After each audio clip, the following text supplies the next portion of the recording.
Si on parle d'un fichier mappé en mémoire, apparaît comme un tableau d'octet, ce qui permet de le parcourir en tous sens plus facilement que les primitives read et write.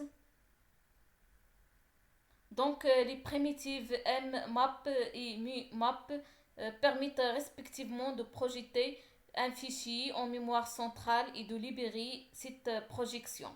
On va donner les prototypes de ces primitives comme suit. Le premier paramètre indique l'adresse où on projette le fichier. Normalement, on met la valeur nulle pour laisser le choix au système. Le deuxième paramètre indique le nombre d'octets à projeter en mémoire. Le troisième paramètre nous permet de spécifier le type de protection à appliquer à la région, qui peut prendre l'une des quatre constantes suivantes. Pour la première valeur, indique que la région est marquée comme étant inaccessible. Prot-read, ça veut dire que la région est accessible en lecture. Prot-write, c'est-à-dire la région est accessible en écriture. Alors que la dernière valeur indique que la région est accessible en exécution.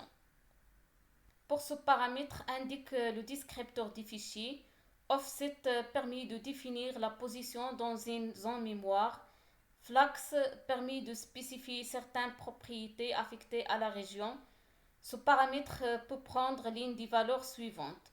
Map shared, partager la projection. Les modifications de la projection sont visibles dans les autres processus qui projettent ce fichier. Un processus fils partage cette zone avec le père. Map private crée une projection privée et les modifications de la projection ne sont pas visibles depuis les autres processus projetant le même fichier. Il ne permet pas de modifier le fichier lui-même.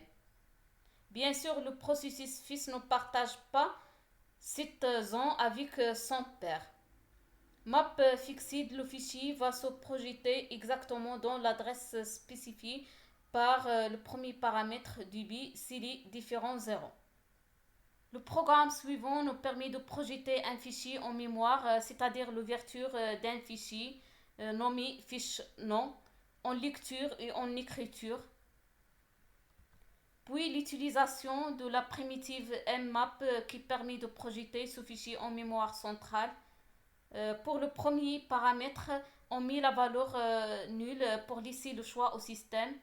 Le deuxième paramètre, c'est la taille de la structure à projeter en mémoire. Le troisième paramètre représente la protection en lecture appliquée à la région. Map shared, c'est-à-dire la zone partagée entre le fils et le père. FT, c'est le descripteur de fichier. Le dernier paramètre indique la position dans une zone mémoire. Ici, ça va être 0. Par la suite, la lecture du contenu des fichiers qui contient 4 enregistrements de type correspondant d'une structure représentée par deux champs, le nom et le téléphone.